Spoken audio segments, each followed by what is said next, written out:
Bonjour à mesdames et messieurs de la presse, bienvenue. Merci d'avoir répondu ici massivement à cette invitation de l'Office central de lutte contre l'enrichissement illicite.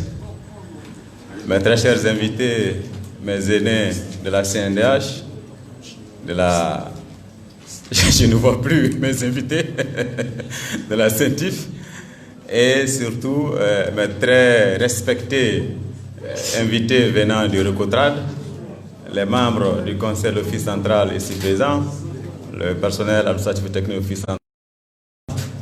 Mesdames et messieurs, bienvenue à cette conférence de presse qui est relative à la présentation du tout premier rapport annuel d'activité de l'Office central de lutte contre l'enrichissement illicite. Ce rapport couvre la période du 1er juin 2017 au 31 décembre 2018. C'est donc pas le rapport jusqu'à la date d'aujourd'hui, c'est un rapport qui couvre les activités relatives au lancement de l'Office central, à son opérationnalisation, aux premières activités qui ont été menées. Mais l'occasion étant bonne, vers la fin de la présentation, nous vous donnerons quelques informations sur les actualités de l'Office central de lutte contre l'enrichissement illicite, informations qui certes ne sont pas dans le rapport maintenant présenté, mais qui concernent l'Office central et dont nous pensons qu'il est de bonne loi de vous les mettre à disposition pendant qu'il est temps. J'ai été prétentieux de penser que tout le monde me connaissait, je ne me suis pas présenté. Je suis donc Moumouni Guindo, magistrat. Je suis le président de l'Office central de lutte contre l'enrichissement illicite. Je suis ici avec certains des membres du conseil de l'Office central qui également représentent l'administration, mais il est prévu à un moment donné de vous donner un aperçu sur les membres et la composition de l'Office central de lutte contre l'enrichissement illicite. Je suis un peu désolé, la mise en scène n'est pas idéale. J'ai un écran plutôt à gauche, ce qui fait que je risque d'avoir un torticolis avant la fin de la présentation. Et vous ne me voyez pas aussi que de biais. Bon, mais c'est comme ça. On va faire mieux la prochaine fois. Alors, il est où mon assistant de Diapo? Oui, ok. L'assistant Diapo. Allez. Bien, alors quel était l'état des lieux avant ou pendant la mise en place de l'Office central de lutte contre l'enrichissement illicite dans le domaine de la lutte contre la corruption au Mali? Il y a certaines actions, nous n'allons pas revenir sur l'ensemble des actions qu'il y a eu au Mali de 1960 à 2015. Nous avons eu beaucoup d'occasions pour le faire et je pense qu'il est parmi vous de nombreux membres de la presse qui connaissent cette histoire. Il n'en demeure pas moins que nous constatons que la synergie d'action était faible entre les différentes structures nationales impliquées dans la lutte contre la corruption et l'enrichissement illicite. En particulier, il n'y avait pas de structure spécifique mise en place pour susciter et favoriser le développement d'une synergie d'action. Certes, il y avait des initiatives, mais elles n'étaient pas formalisées.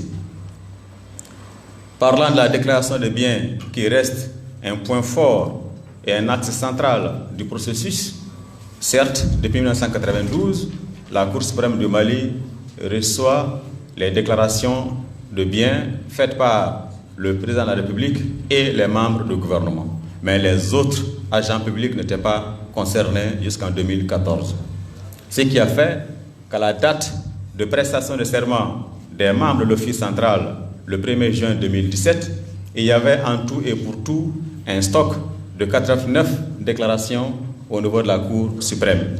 Et même sur ces 89 déclarations, plus de la moitié, en réalité, étaient tombées après la mise en place de l'Office central parce que nous avons été nommés le 10 mars 2017, nous avons prêté serment le 1er juin 2017 et pendant ce laps de temps, nous avons fait de la communication, nous avons fait de l'information, de la sensibilisation et nous-mêmes, les 12 membres de l'Office central, avons déposé notre déclaration de biens et donc ce sont les déclarations intervenues dans ce laps de temps qui ont permis d'arriver au stock de 89 déclarations.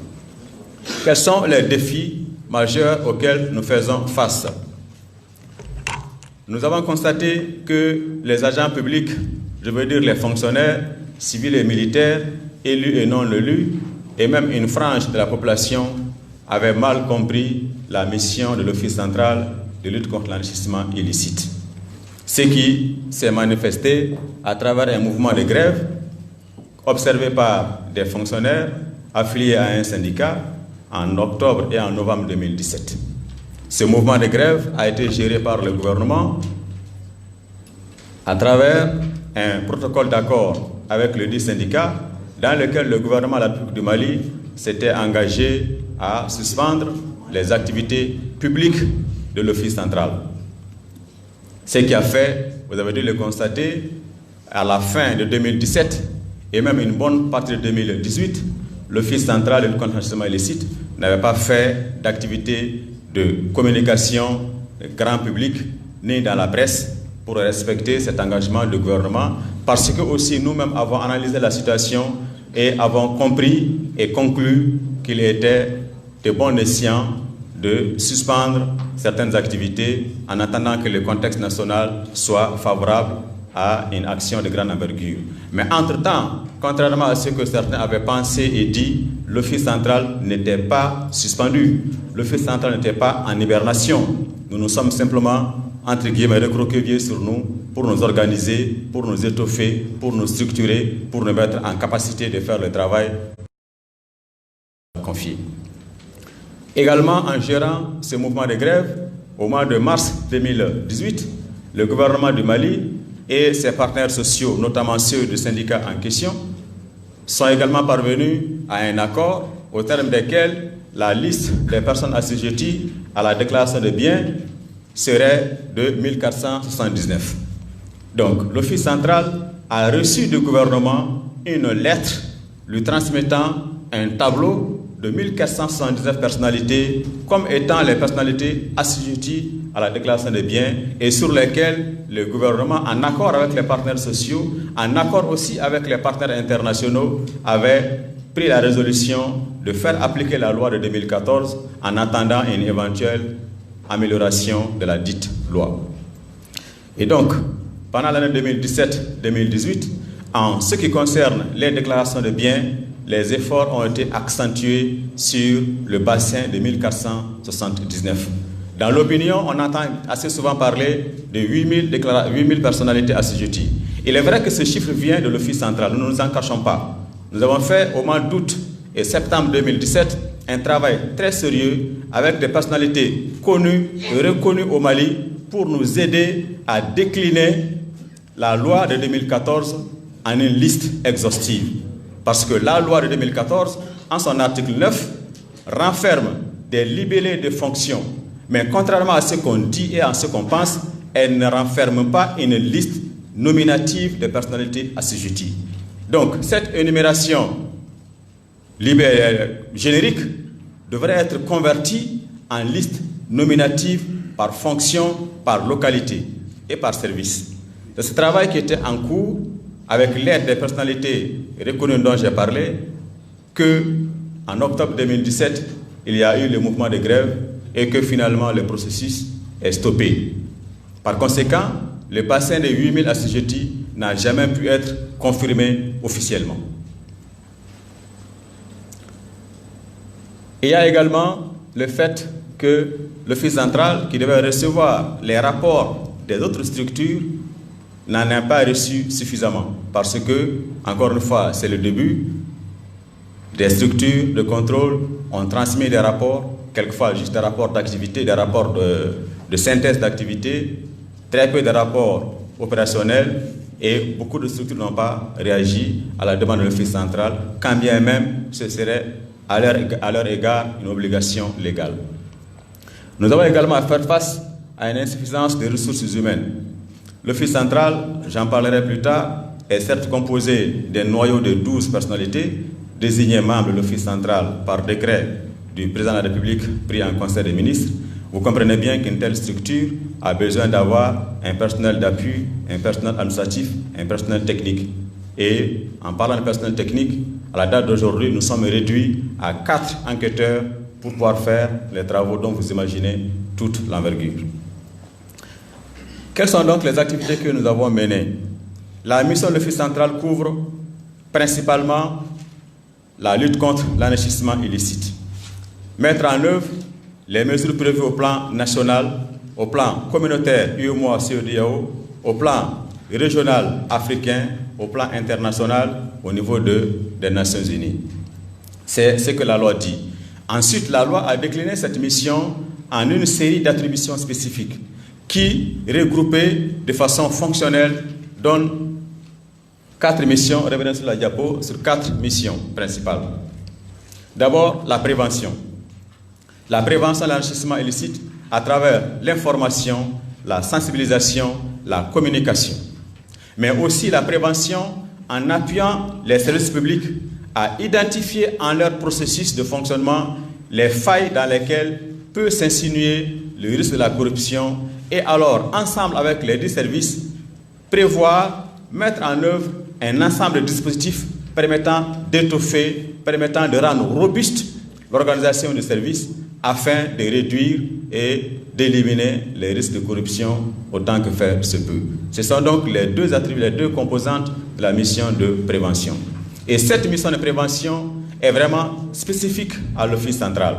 Jusqu'à la mise en place de l'Office central, certes, les structures d'inspection, de contrôle, le CGSP, la juridiction supérieure de contrôle des finances publiques, ont dans leur attribution, de façon inhérente, une dimension de prévention. Et même la justice pénale a une dimension de prévention parce que même la répression a en elle-même quelque part les graines de la prévention. Mais la prévention, conçue comme étant une activité à dérouler sur le terrain à travers des actions spécifiques, précises, d'information, de sensibilisation, de communication, d'alerte et même d'éducation, c'est véritablement avec l'Office central que cette mission a été conçue par la loi. Et nous pensons que c'est à bon escient parce que guérir encore une fois, dit l'adage populaire, est bien, mais prévenir est encore meilleur. Nous avons ensuite une mission de contribution à la répression de l'enrichissement illicite, appuyer l'action de la justice.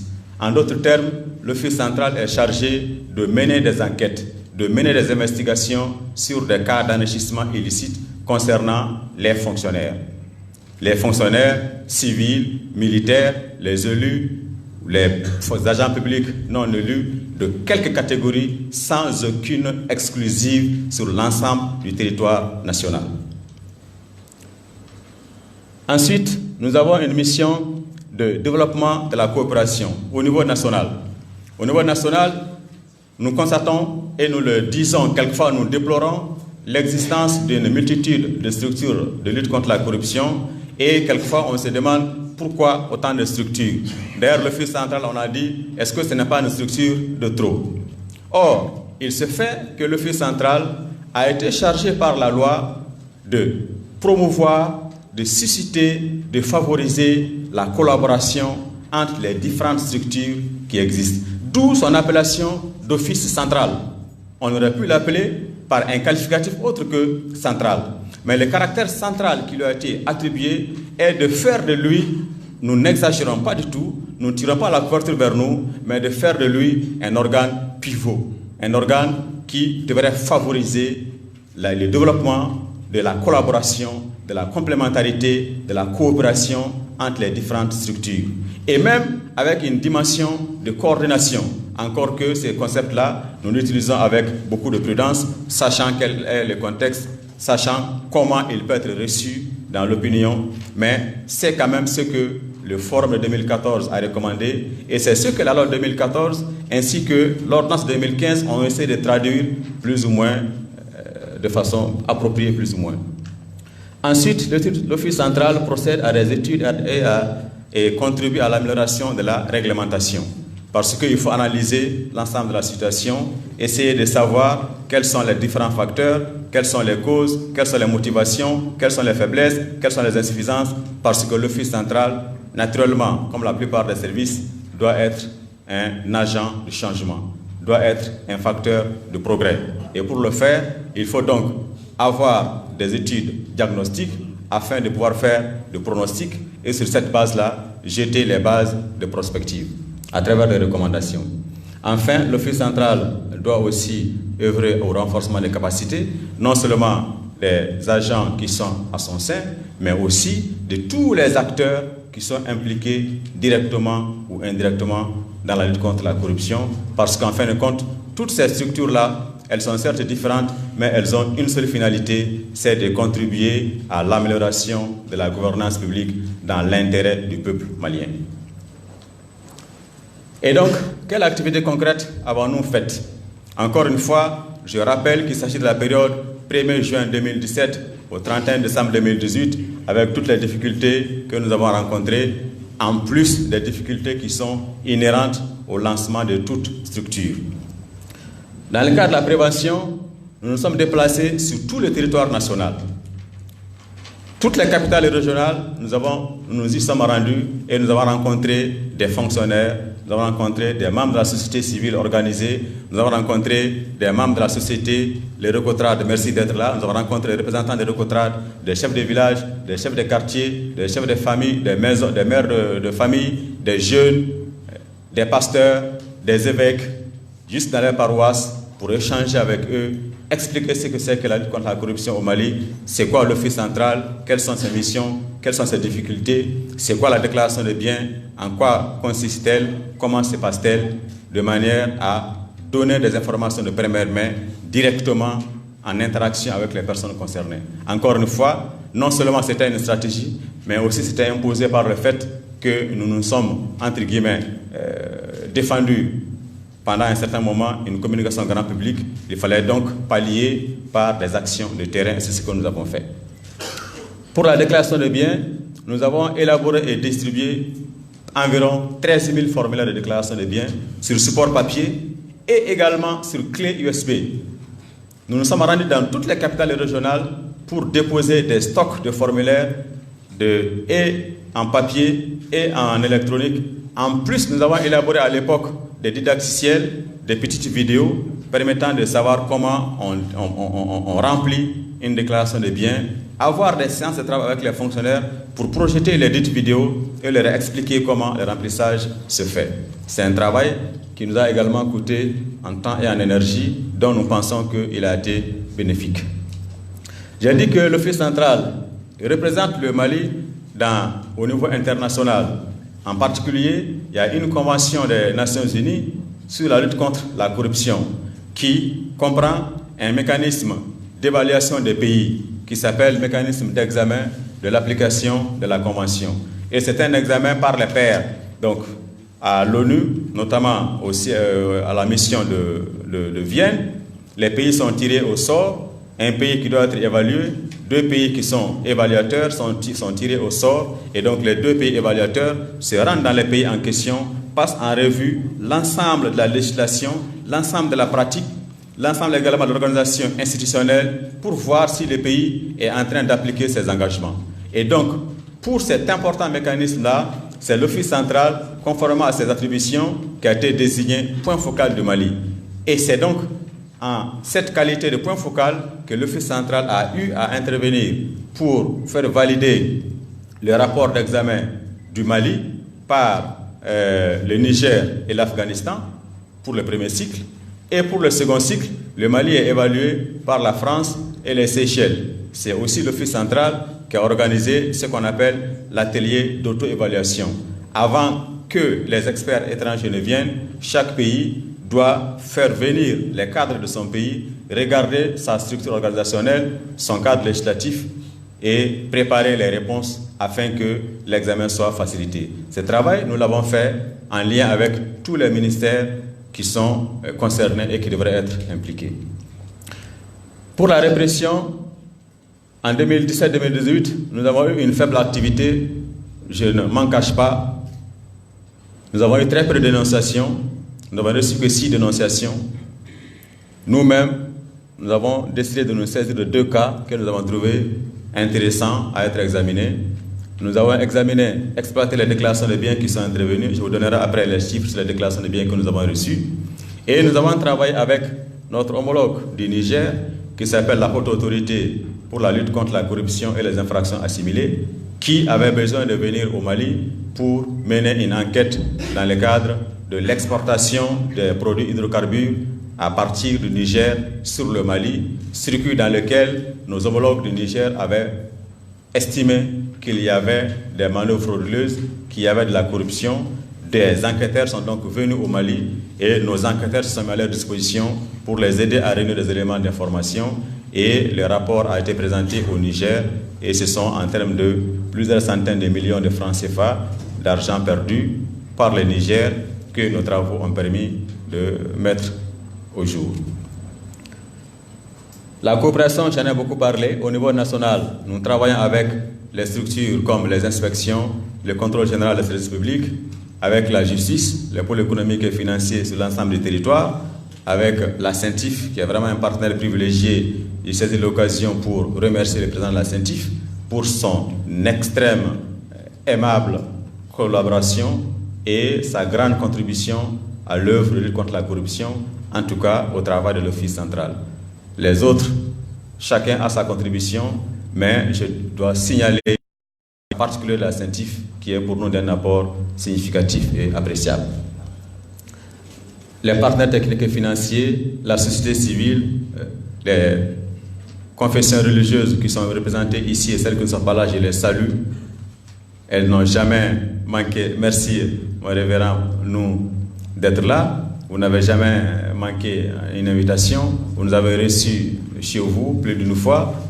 D'ailleurs, c'est le cas de toutes les confessions religieuses qui nous ont reçus ou qui viennent à nos activités. Et quand nous partons dans les régions, nous allons chez les imams, nous discutons avec eux, chez les prêtres, chez les pasteurs, chez l'évêque, nous discutons, nous échangeons, parce que nous sommes convaincus que pour améliorer la lutte contre la corruption, aujourd'hui, il faut travailler sur l'âme de l'homme malien.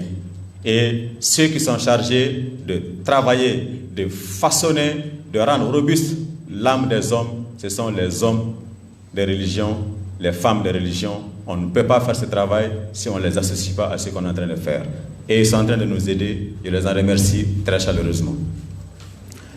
Au niveau régional, sous-régional, au niveau de la CEDEAO, il y a ce qu'on appelle le réseau des institutions nationales de lutte contre la corruption. En réalité, l'Office central n'est pas une particularité malienne. Il faut bien qu'on se le dise, il faut bien qu'on l'accepte. Tous les pays qui nous entourent aujourd'hui disposent d'une structure similaire à l'Office central de lutte contre l'enrichissement illicite, sous des dénominations différentes, mais avec une même mission, avec un même cadre juridique, celui de l'ONU, celui de l'Union africaine, celui de la CEDEAO et pour certains, le cadre de l'UEMOA. Nous ne sommes pas une particularité, c'est extrêmement important de se le dire. Nous sommes dans un train qui est universel.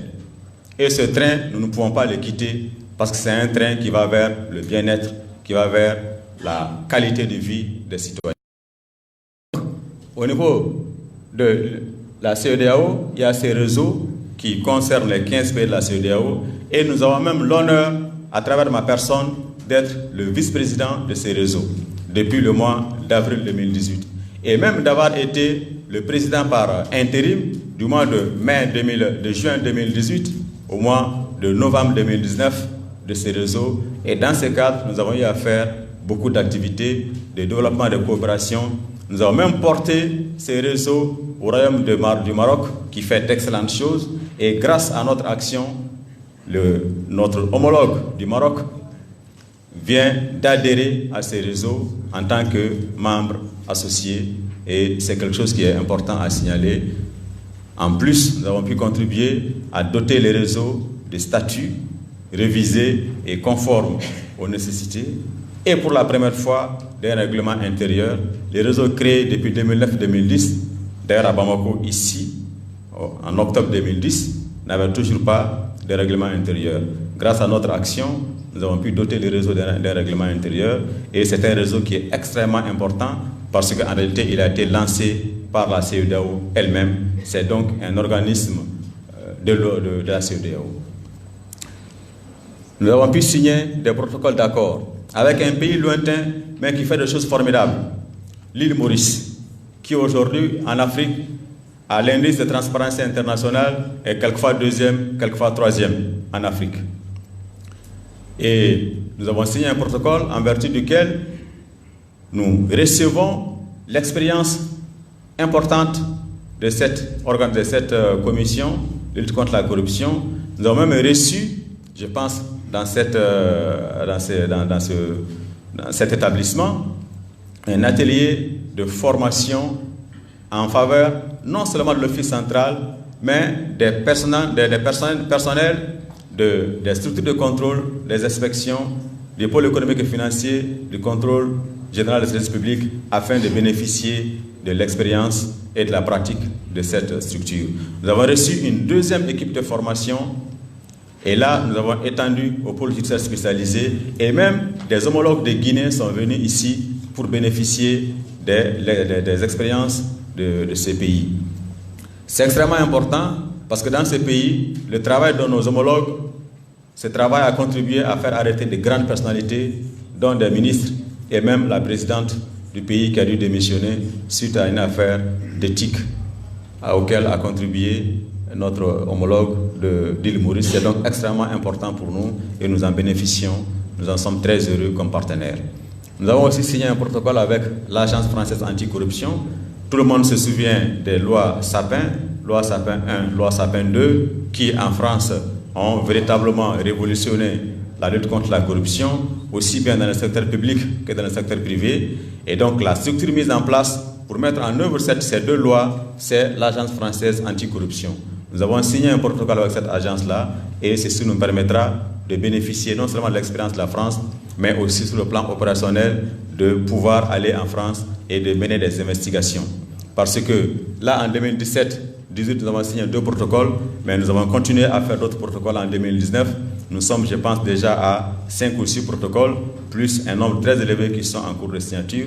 C'est d'autant plus important que non seulement il y a le partage d'expérience, il y a le partage de connaissances, mais aussi et surtout, il y a la collaboration sur les enquêtes. Parce que des études ont démontré qu'au Mali, l'argent détourné au Mali est exporté et utilisé dans d'autres pays. Et les pays destinataires sont en général nos pays voisins, mais aussi des pays comme la France, les États-Unis, le Canada, et maintenant des pays du Proche-Orient. L'Office central ne devrait pas rester ici au Mali, il devrait aller dans ces pays-là, chercher ces biens, les faire saisir, les faire confisquer et les ramener au Mali. Et le meilleur vecteur de réussir cette mission, c'est de collaborer avec les institutions homologues qui sont dans ces pays-là, parce que chacun de nous, nous sommes engagés par les mêmes textes, par les mêmes engagements, par la même mission. Et donc, en travaillant ensemble, nous allons pouvoir faire en sorte qu'il n'y ait pas de désert d'impunité qui permettent à des gens de détourner l'argent dans un pays, d'aller l'investir dans ces déserts. Eh bien, ce serait un sport très périlleux pour ceux qui vont s'y adonner désormais. Des études de réglementation, nous avons mené 2 études, dont l'une vous sera présentée tout de suite, sur l'étiologie de l'enrichissement illicite. Nous nous sommes posé la question, pourquoi les fonctionnaires publics maliens s'adonnent-ils à la corruption, à l'enrichissement illicite? Nous avons reçu quelques éléments de réponse qui vous seront également présentés. Sur la déontologie dans l'administration publique aussi, nous avons fait une étude dont le rapport a été finalisé, qui n'a pas encore été publié. Les grandes lignes vous seront aussi présentées le moment venu. Pour le renforcement des capacités, on en a déjà parlé. Les personnels de l'Office central, les membres de l'OCLEI, les structures partenaires, tout ça pour démontrer que c'est en travaillant ensemble qu'on peut réussir. Donc notre credo, c'est vraiment la coopération, la collaboration pour développer la complémentarité. Chacun a un rôle spécifique, mais chacun doit contribuer au même objectif, à la même ambition des autorités publiques, c'est le développement de notre pays. Et donc, plutôt que de travailler côte à côte, ou même pire, dos à dos, il faut que nous travaillions la main dans la main, parce que nous sommes engagés à la même mission, et si nous sommes ensemble, nous sommes plus forts. Nous sommes convaincus de cela, et nous travaillons dans ce cadre-là. Alors, on parle beaucoup de déclaration de biens. Vous avez compris qu'en fin de compte, la déclaration de biens n'est pas la mission centrale de l'Office central. Même si elle est importante, nous ne nions pas de toute son importance. Même si elle est particulièrement efficace. Mais elle n'est pas la mission exclusive, même pas la mission centrale. Malgré tout, sur ce terrain aussi, nous avons des résultats. Je vous ai expliqué que pour 2017-2018, le gouvernement nous a envoyé par une lettre un tableau de 1479 personnalités en disant, étant donné que la loi a suscité des débats et qu'on n'est pas très sûr de savoir si les 8000 assujettis sont réellement visés par la loi, parce que le processus dont je vous ai parlé avait été stoppé suite à la grève, ils se sont concertés avec les partenaires sociaux et ils sont convenus d'une liste de 1479 personnalités assujetties. Donc en 2017 et en 2018, nous avons travaillé à faire en sorte que sur ces 1479 assujettis, le maximum de personnes déposent leur déclaration de biens. Et c'est ce que nous a donné pour 999. On n'aurait pas ajouté 1 pour dire 1000, mais en réalité c'est 999 personnalités qui ont déposé leur déclaration de biens. Et ce graphique est extrêmement intéressant et significatif. D'abord, nous voyons 3 pics. Les 3 pics sont intervenus à des dates spécifiques. Le premier pic est intervenu en août 2017. Pourquoi août 2017? Quand nous avons prêté serment le 1er juin 2017, nous avons informé les fonctionnaires et la communauté nationale que la loi, pas l'Office central, la loi a donné un délai de 3 mois à partir de la prestation de serment de l'Office central, des membres de l'Office central, pour que les fonctionnaires déposent leur déclaration de biens. Et comme on a commencé le 1er juin, le 31 août 2017 était naturellement la date limite. Et ceux qui nous ont suivis à l'époque, malheureusement il n'y en avait pas beaucoup, vous avez pu vous rendre compte que nous avons mené une intense activité de communication à l'époque sur différents supports, aussi bien la télévision nationale que les colonnes des journaux comme l'Essor et d'autres organes privés, la presse numérique, les réseaux sociaux pour informer, les radios pour informer que la date limite c'était le 31 août 2017. Et donc, c'est en réaction à cette invitation de l'Office central que le premier pic est intervenu en août 2017. Donc, vous voyez que, par exemple, en mars 2017, il n'y a eu que 4 déclarations. En avril, il y a une déclaration. Au mois de mai, il y en a eu 31, parce que nous-mêmes avons déclaré au mois de déclaration, juillet 14, mais au mois d'août, nous sommes passés à 129, la première fois qu'un tel stock de déclaration arrive en un mois. Au mois de mars 2018, le gouvernement et ses partenaires sociaux et internationaux sont convenus de la liste de 1479, avec comme objectif d'atteindre un certain pourcentage de cette liste à la fin de juin 2018.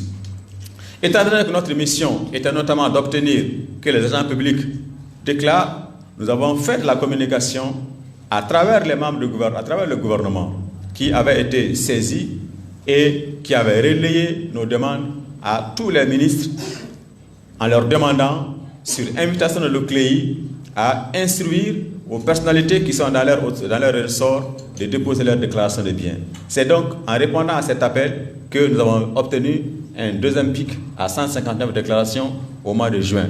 Le deuxième pic est celui de octobre 2018, 136, c'est le même processus.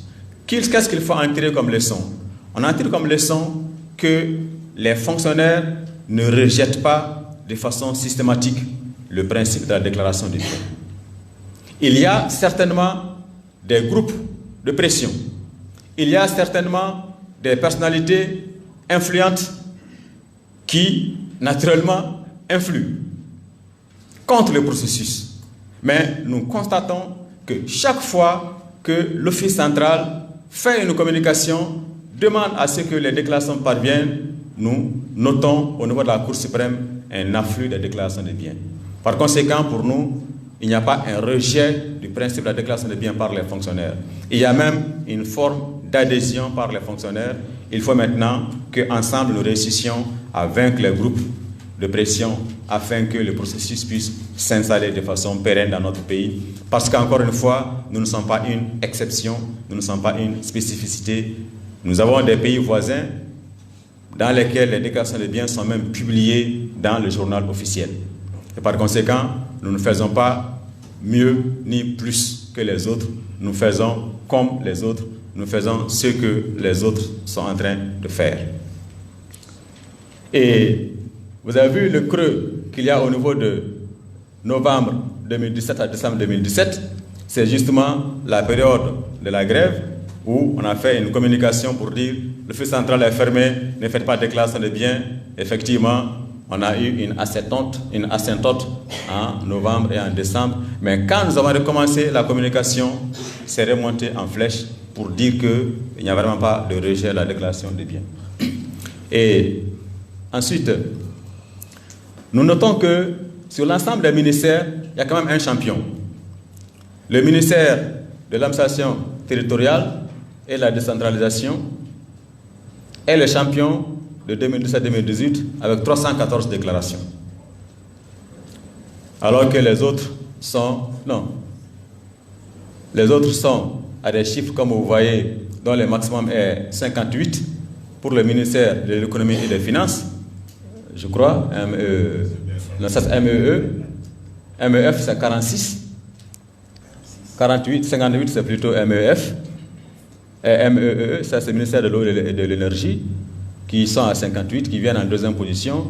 Le ministère de l'administration territoriale sort manifestement, visiblement du lot, et c'est le lieu de le signaler, de féliciter les agents de ce ministère. La seconde diapositive confirme cette réalité.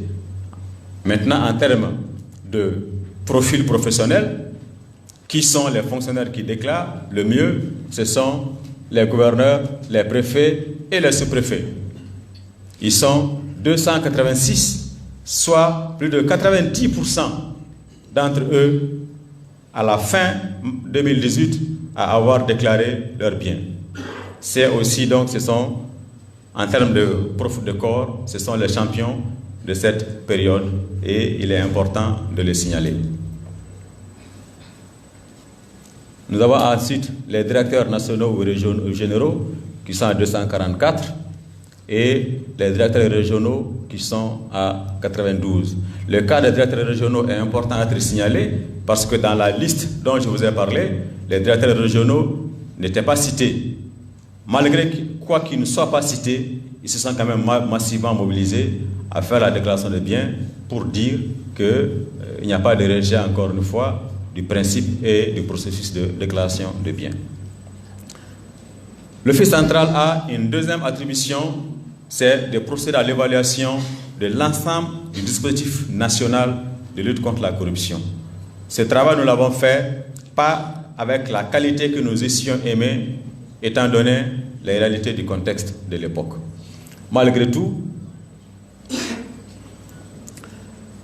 nous avons procédé à des analyses et nous avons trouvé qu'il n'existe pas au Mali une politique ou une stratégie nationale de lutte contre la corruption.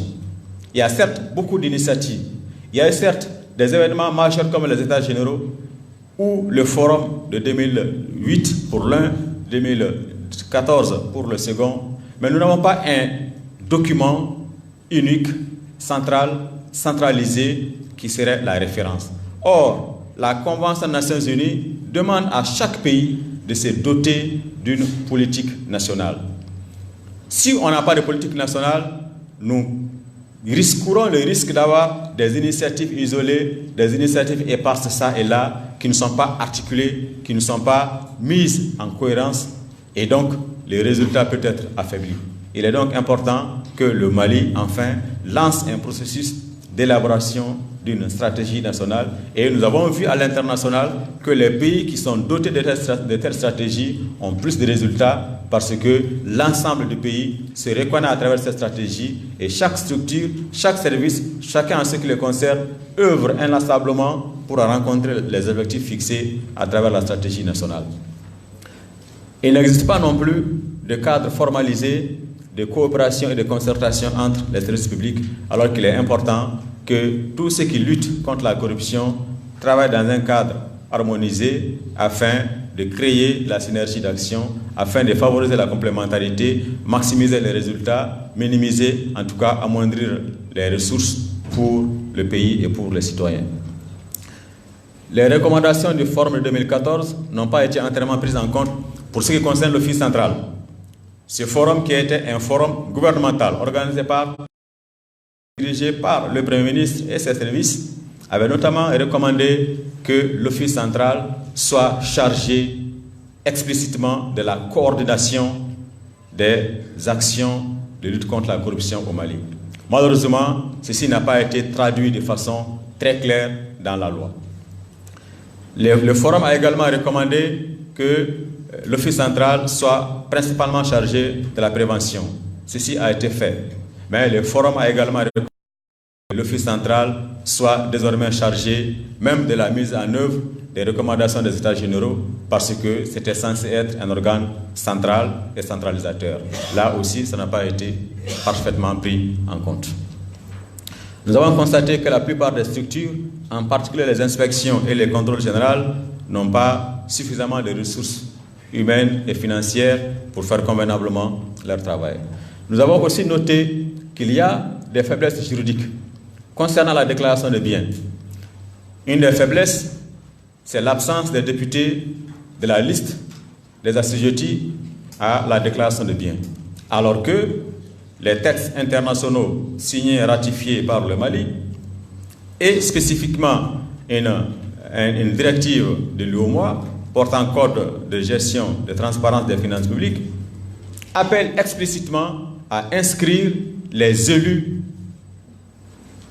dans les bassins des assujettis à la déclaration de biens. Et tous les pays, en tout cas la plupart des pays, ont mis en œuvre cette disposition. Malheureusement au Mali, la loi 2014 n'a pas intégré tous les députés dans la liste des assujettis. C'est une faiblesse qu'on ne peut pas ignorer. Nous avons également le coût des expertises des biens à déclarer. Pour le moment, le texte invite les assujettis à déclarer les biens à la valeur vénale. Malheureusement, sans dire qui prend les frais en charge, et donc ce sont les personnes qui doivent déclarer, qui doivent faire l'expertise de leurs biens et supporter les coûts qui en est inhérent, ce qui décourage certains pour ne pas avoir à faire face à la prise en charge des coûts liés à l'expertise. Il faut donc améliorer le système. Les modes d'appréciation de la variation. L'enrichissement illicite étant défini par la loi comme étant une variation de la situation patrimoniale d'un moment donné à un autre moment par rapport aux revenus légitimes, le texte n'est pas très clair pour définir les différents éléments à comparer afin d'arriver aux résultats comparatifs. Il faut aussi améliorer la situation. Il y a le fait également que l'Office central produit des rapports dont je parlerai de quelques-uns vers la fin de cette activité avec vous. Ces rapports n'ont pas de valeur juridique forte. Nous travaillons d'arrache-pied de façon professionnelle, mais le rapport n'a quasiment pas de valeur juridique, sauf à être utilisé par la justice comme des indices qui lui permettent d'actionner soit la police judiciaire, soit un juge d'instruction, soit idéalement le parquet lui-même, après enquête dite de parquet, à saisir la justice. Alors que dans la plupart des pays, les procès-verbaux produits, les rapports produits par nos homologues ont valeur de procès-verbal de police judiciaire, ce qui saisit valablement le parquet et lui permet d'aller directement vers soit un cabinet d'instruction ou le jugement sans devoir repartir vers une enquête dite préliminaire. Là aussi, il y a quelque chose à faire et à améliorer. Dans les pays anglo-saxons d'ailleurs, nos homologues ont même le pouvoir eux-mêmes de non seulement faire des procès-verbaux, d'arrêter des personnes, les détenir et les amener devant la justice eux-mêmes, de soutenir l'accusation, mais c'est un peu le système anglo-saxon, c'est différent des systèmes francophones que nous avons. Nous avons aussi noté qu'il n'y a pas une loi de protection des lanceurs d'alerte. Je vois dans cette salle un spécialiste de cette problématique qui a déjà produit un projet de texte depuis 2015. Pour le moment, ce n'est pas encore devenu une loi. Or, vous comprenez bien que ce travail, pour qu'il soit efficace, il faut qu'il y ait la collaboration des citoyens qui donnent des informations ou même qui dénoncent. Mais il faut les protéger contre les risques qui sont inhérents à cette dénonciation, à ce que les représailles ne s'opèrent pas à leur égard. La plupart des pays ont des lois qui permettent de prendre des mesures concrètes pour sécuriser et protéger les personnes qui font les dénonciations. Malheureusement, chez nous, la loi n'a pas encore adapté, alors que le projet existe depuis 2015 dans les tiroirs du ministère de la Justice. Alors, nous avons parlé d'études. Nous allons donc présenter rapidement, pour vous laisser ensuite la parole, les rapports sur l'étude étiologique. Nous nous sommes interrogés pourquoi la corruption de la part des fonctionnaires maliens. Nous avons fait cette étude parce qu'il faut connaître la cause profonde d'un phénomène pour pouvoir le traiter. Or, il n'y avait pas de connaissances dans ce domaine au Mali, même ailleurs. Et donc, c'est pour combler cette insuffisance que l'étude a été menée. L'étude a été menée par un cabinet malien qui a été sélectionné par un appel d'offres. Les régions couvertes sont celles de Kaï, Koulikoro, Sikasso et le district de Bamako. Il y avait non seulement la question de sécurité, mais il y a aussi des limitations budgétaires. Les moyens ne permettaient pas de couvrir tous les territoires. Il y a eu donc des analyses documentaires, des questionnaires, des observations, des entretiens. Malheureusement, là aussi, il faut signaler que certains services publics, certaines organisations syndicales ont refusé de collaborer à cette étude, malheureusement. Ensuite, alors, les 5 causes identifiées dans l'ordre de pondération descendante, enfin les causes politiques. On va entrer en détail. Et ici, ce graphique nous montre comment ces causes sont déclinées en facteurs spécifiques. La faiblesse du système institutionnel vient en premier. 59,8% des gens estiment que c'est parce que la loi malienne a des faiblesses. Et ces faiblesses favorisent le contournement de la loi par les agents publics. C'est ce qui fait, selon les personnes enquêtées, que la corruption se développe. Parce que les agents publics arrivent à exploiter les faiblesses du système juridique et du système législatif et de la réglementation en vigueur pour faire ce qu'ils ont envie de faire, contrairement à ce que demande la loi. Ensuite seulement vient la volonté d'être riche.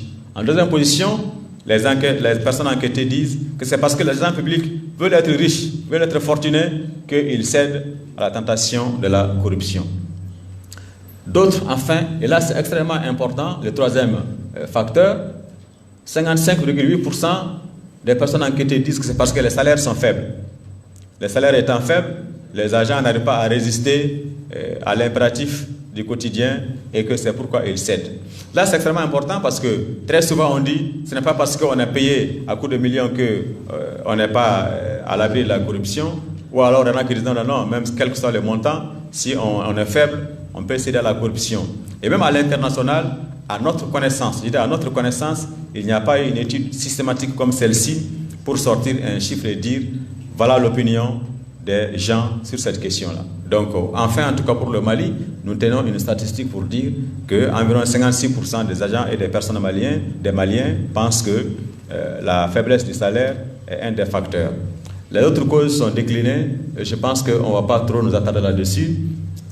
Venez quand même, la justice, 55,6% pointent les faiblesses de la justice, mais à l'intérieur, il est important de signaler que 88% des enquêtés n'ont pas confiance à la justice malienne, malheureusement. Et je vais peut-être parler des modes de vie. 55% également pensent que c'est notre mode de vie. Nous voulons paraître riches, nous voulons paraître en situation de fortune, à l'occasion des événements sociaux comme les baptêmes, les mariages, maintenant les décès, la vie quotidienne. Et donc, ce serait ce mode de vie qui aussi pousserait certains fonctionnaires à aller à la corruption. Et quelles sont les pratiques d'enrichissement illicite constatées? L'étude fait ressortir l'octroi et l'acceptation de pots de vin comme étant la technique la plus courante sur l'ensemble de ces régions. 39,2% pensent que la technique la plus courante, c'est vraiment le pot de vin, c'est-à-dire la corruption au sens trivial. Je parle avec quelqu'un, pour l'amener à décider, je lui donne ou il demande un certain montant. Allez, on continue. Il y a beaucoup d'obstacles que l'étude aussi a fait ressortir. L'existence des immunités et des privilèges de juridiction. Nous avons beaucoup de corps, beaucoup d'autorités qui sont protégées par la loi. L'immunité parlementaire, par exemple, qui fait qu'un député est très difficile à être poursuivi. Un membre du gouvernement, un magistrat, d'autres fonctionnaires comme les préfets, les gouverneurs, les sous-préfets, les officiers de police judiciaire, y compris les maires en cette qualité, bénéficient d'immunité de juridiction dont la mise en œuvre au Mali n'a pas atteint un niveau qui permette de poursuivre, d'atteindre ces personnes. Il est donc important, si nous voulons réussir le combat contre la corruption, que nous mettions à bas les immunités et les privilèges afin que tous nous soyons égaux devant la loi et que chacun puisse répondre de ses actes devant la loi comme quiconque. On a parlé des faiblesses juridiques, les témoins on en a déjà parlé, l'engagement politique doit être amélioré, le statut des fonctionnaires doit également être amélioré, les faibles capacités des organes de lutte on en a déjà parlé. Sur le terrain politique, il y a des pratiques qui également ont été mises au jour comme étant source de corruption, le financement des campagnes politiques par exemple. Nous sommes les rares pays qui n'aient pas encore réglementé et régulé le financement des campagnes politiques. Et donc, il peut se passer beaucoup de choses et il se passe beaucoup de choses pas normales dans ce secteur-là. La mobilisation de la société civile, nous avons l'avantage de pouvoir mobiliser à notre satisfaction des partenaires comme les Recotrades, les religieux et d'autres, mais dans ce domaine, il y a encore beaucoup de choses à faire. Les médias, la contribution des médias aussi, ce n'est pas moi qui le dis, c'est l'étude qui le dit, la contribution des médias est faible. Parce qu'il n'y a pas un véritable journalisme d'investigation. Si nous avons pu le dire, nous avons à l'Office central un des plus anciens, un des plus valeureux journalistes d'investigation, mais nous avons discuté avec le cabinet, c'était l'avis qui est sorti, et donc ça a été maintenu dans l'étude comme étant un point faible, une situation améliorée. Donc vous êtes invités à développer cette capacité afin d'être des véritables vecteurs de découverte de faits frauduleux au Mali. L'étude a également trouvé que le secteur privé avait une position ambiguë. En même temps, le secteur privé souffre de la corruption. En même temps, l'étude pense qu'il est aussi un facteur de développement de la corruption dans son interaction avec les agents publics. Bon, alors, il y a beaucoup de recommandations, 9 recommandations. Je pense qu'on ne va pas nous attarder là-dessus. Je pense que le temps est en train de passer. On va donc continuer et passer à la suivante. Alors, ici, nous allons vous présenter quelques-unes des actions en cours au sein de l'Office central, qui ne sont pas forcément dans les rapports. Mais ce sont les actualités de l'Office central et il faudrait que nous saisissions cette opportunité pour vous mettre au courant de ce que nous sommes en train de faire présentement. Bien, donc, dans le domaine des investigations, nous avons actuellement 35 dossiers en cours. Ça veut dire qu'il y a 35 fonctionnaires sur lesquels nous sommes en train d'enquêter présentement.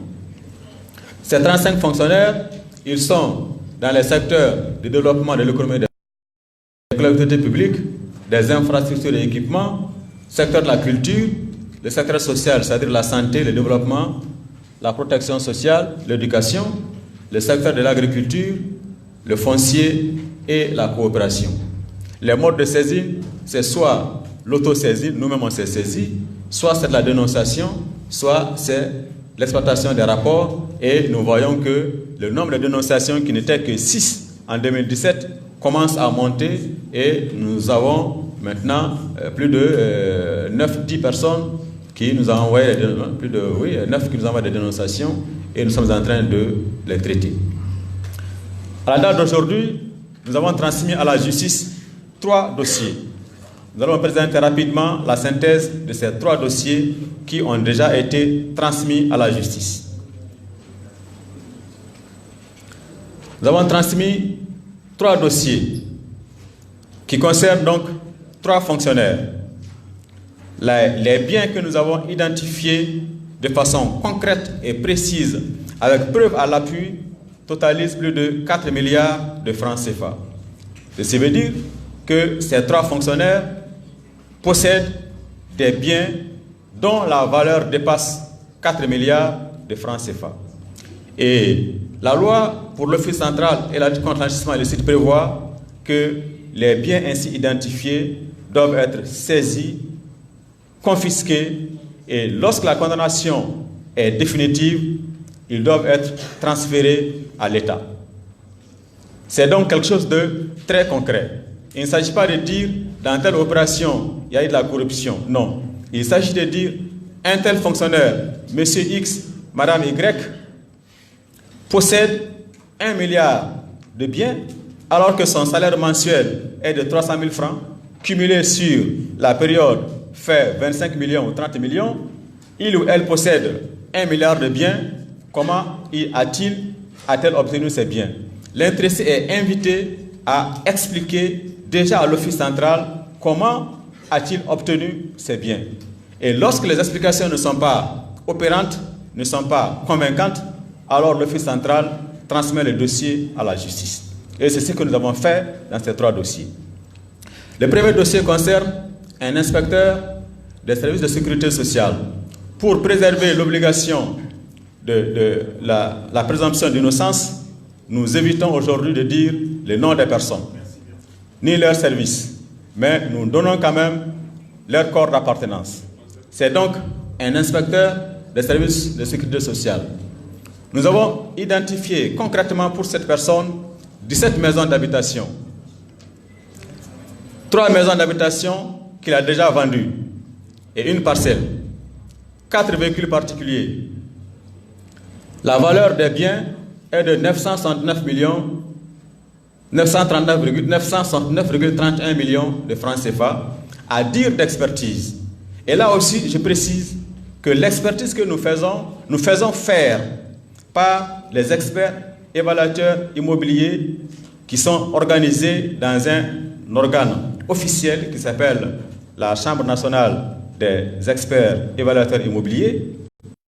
Nous leur demandons de nous donner l'estimation de l'argent qui a été investi par l'agent pour construire, pour acheter. Ce n'est donc pas la valeur vénale. Ce n'est pas de dire aujourd'hui combien vaut la maison. Ce n'est pas cette question. Combien a-t-il été investi dans la maison? Parce que, en fin de compte, c'est cet argent qu'on peut comparer au salaire et aux revenus légitimes. Et c'est là où on peut dire l'intéressé a des biens qui dépassent ses revenus légitimes.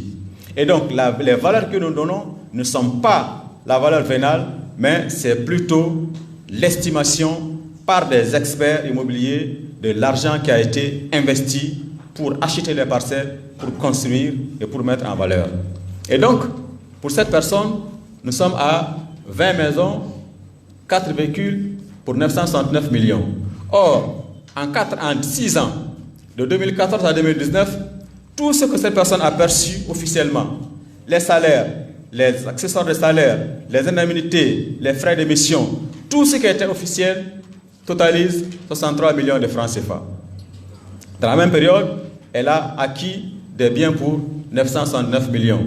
Et les 63 millions, c'est sans compter le fonctionnement de sa famille. Le dossier suivant. Le dossier suivant concerne un inspecteur des finances.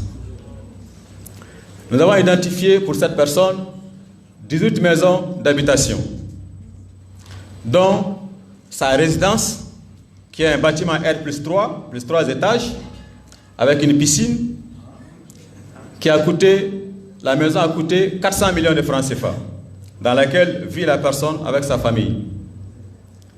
Pendant que l'enquête était en cours, la personne a vendu 3 maisons d'habitation.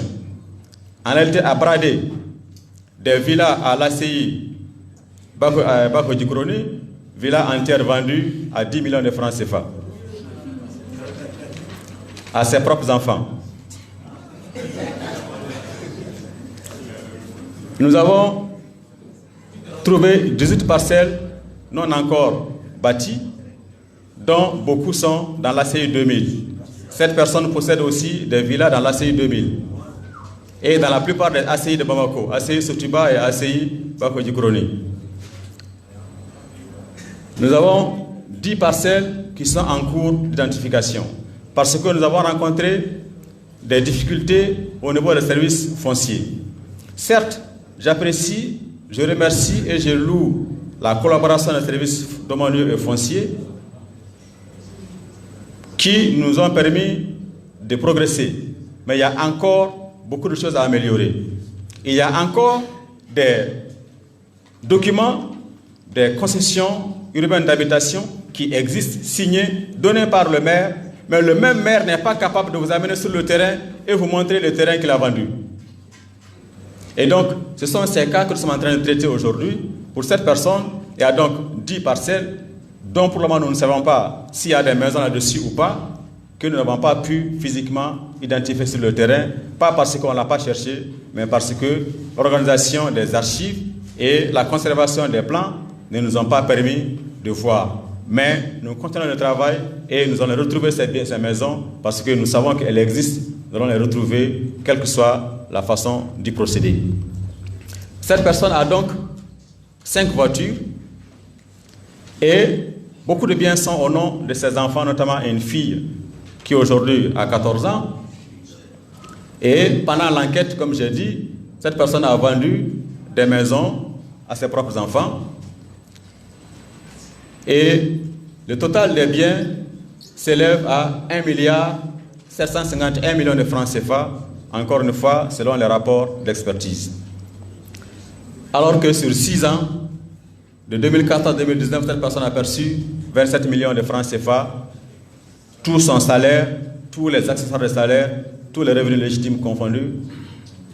Il a 27 millions, mais il a accumulé à peu près dans la même période des biens pour 1,751 milliard de francs CFA. Encore qu'il y a beaucoup de biens que nous n'avons pas encore fini d'identifier. Le troisième dossier concerne aussi un inspecteur des finances. Pour cette personne, nous avons identifié 20 bâtiments, dont 17 maisons d'habitation, 2 écoles privées, dont une école est construite sur un espace de 2000 m² sans laisser un seul mètre carré libre, en R+1. Une ferme agricole mise en valeur, 46 parcelles dont l'essentiel est en titre foncier, 2 maisons d'habitation,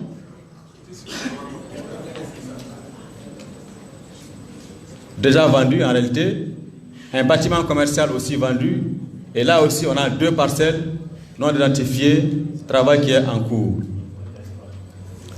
Cette personne a beaucoup utilisé des prête-noms. Ses enfants de 2 ans, de 4 ans, de 6 ans possèdent des maisons de 300 millions, de 100 millions, de 200 millions, etc. Parce que la technique de la personne est de mettre les biens sous le nom de ses enfants. Et la plupart des enfants d'ailleurs ont eu des biens quand ils avaient 10 mois ou 18 mois pour le plus âgé. La valeur des biens que nous avons identifiés pour cette personne est de 1,562 milliard de francs CFA. Encore une fois, à dire d'expertise.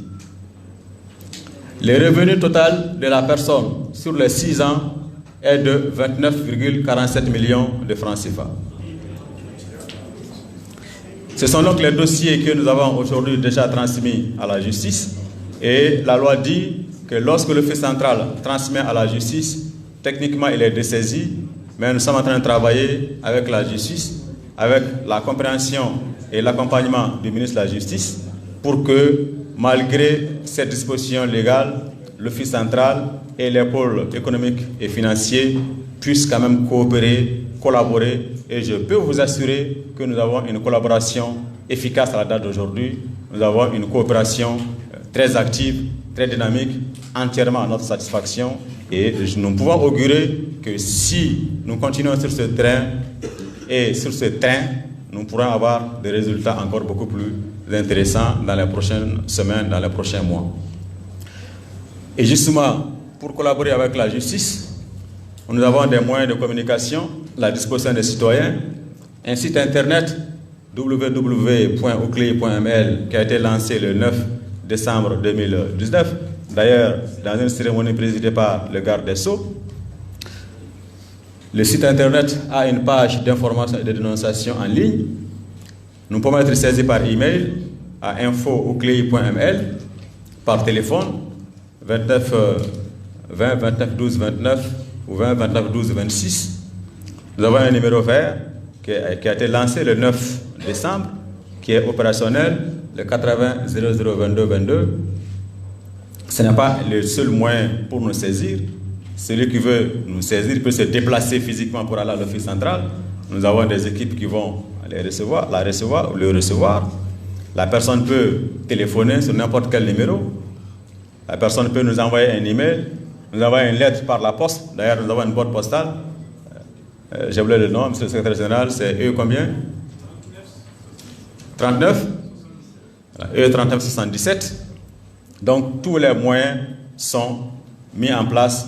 Nous avons une page Facebook et d'autres réseaux sociaux sur lesquels les citoyens peuvent non seulement nous poser des questions pour savoir, pour avoir des informations, mais aussi s'il y a lieu, dénoncer, parce que ce n'est pas nous, mais c'est la loi qui dit que les citoyens, personnes physiques ou personnes morales, indépendamment de toute considération de nationalité, peuvent donner des informations à l'office central.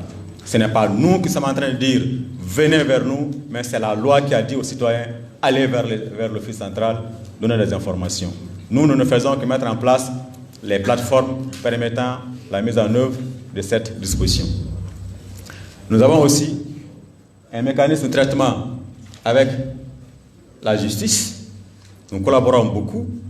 Et en particulier, si nous avons des informations précises sur des cas de corruption en cours, un pot de vin en cours d'être remis, le mécanisme que nous avons en place aujourd'hui permet, par les parquets, d'organiser une arrestation en flagrant délit des personnes qui sont en train de recevoir des pots de vin.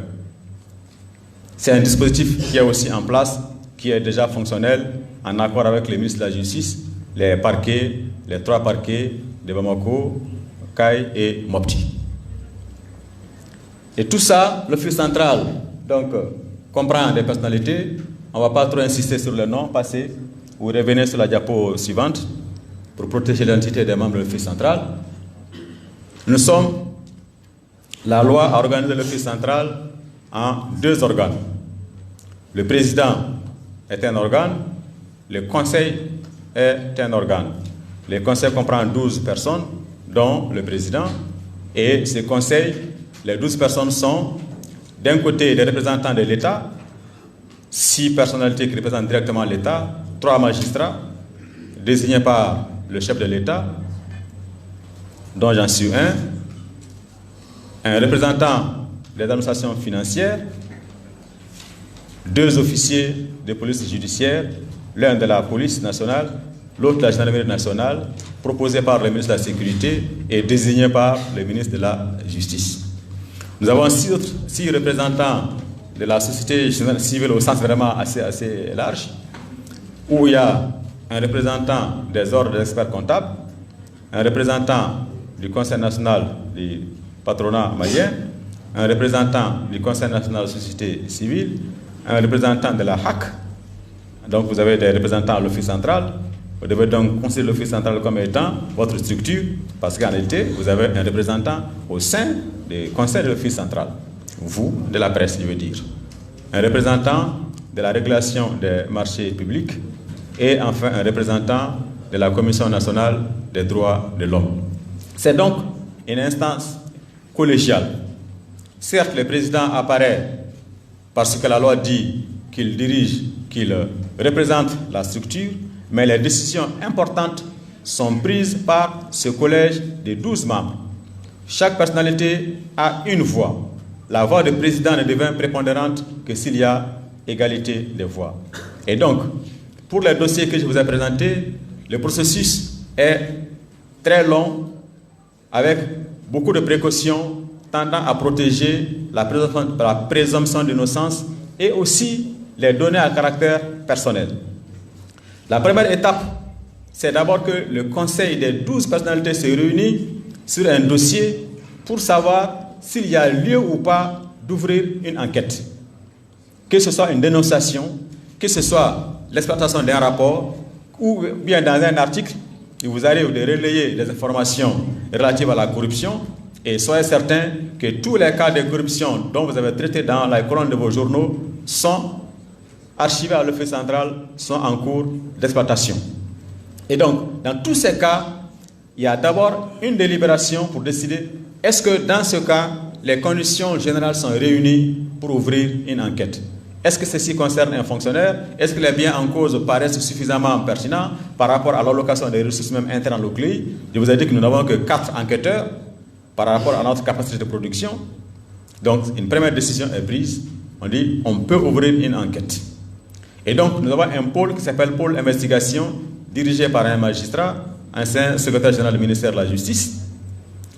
Donc, ce pôle fait un premier travail de collecte d'informations sur le cas. Et ensuite, une deuxième fois, le conseil des 12 personnalités s'est réuni pour poser la question est-ce que les informations réunies sont suffisantes pour aller vers une véritable investigation, pour approfondir, aller sur le terrain, entendre des gens. Là aussi, nous décidons à la majorité, si la décision est de procéder à l'investigation, alors une équipe est constituée avec un membre du conseil de l'Office central qui dirige et 2 officiers de police judiciaire. Pour le moment, c'est ce que nous pouvons faire pour aller sur le terrain et mener des enquêtes pour ressortir des résultats comme ceux qui vous ont été présentés. Et donc, un rapport va être élaboré. Ce rapport, une 3e fois, vient devant le conseil de l'Office central pour dire mesdames et messieurs les membres de l'Office, voilà les résultats que nous avons obtenus. Est-ce que vous pensez que ces informations réunies sont suffisantes pour laisser penser qu'il y a un enrichissement illicite susceptible d'être transmis à la justice? Là aussi, sur la base des informations contenues dans le rapport, le Conseil décide de transmettre ou de ne pas transmettre à la justice en fonction de la consistance des informations réunies. Pour les 3 cas, le Conseil a unanimement décidé que les informations réunies sont suffisamment pertinentes pour saisir la justice et ce qui a été fait. Nous pouvons donc passer sur ça. Allez-y. Nous pensons que l'Office central a une mission qui nécessite une synergie d'action. Je l'ai beaucoup de fois dit, répété, ressassé, quelquefois sériné. Il faut une synergie d'action entre les structures publiques, les populations, les médias et les partenaires de tous ordres. Nous lançons donc un appel à tous, à toutes les couches socio-professionnelles, à toutes les populations, pour prendre part à ce combat, qui doit être un combat collectif, parce qu'il nuit à tous. Il nuit à chacun, il nuit à tous. Chacun et tous devraient donc se sentir, se voir en mission. Nous nous y engageons et nous souhaiterons que chacun s'y engage aussi. Car il est notre responsabilité à tous d'adopter les bonnes pratiques pour faire face à la corruption et à l'enrichissement illicite. Encore une fois, je vous remercie d'être venus massivement. Merci et je suis à vous pour les questions, j'espère bien. Merci beaucoup.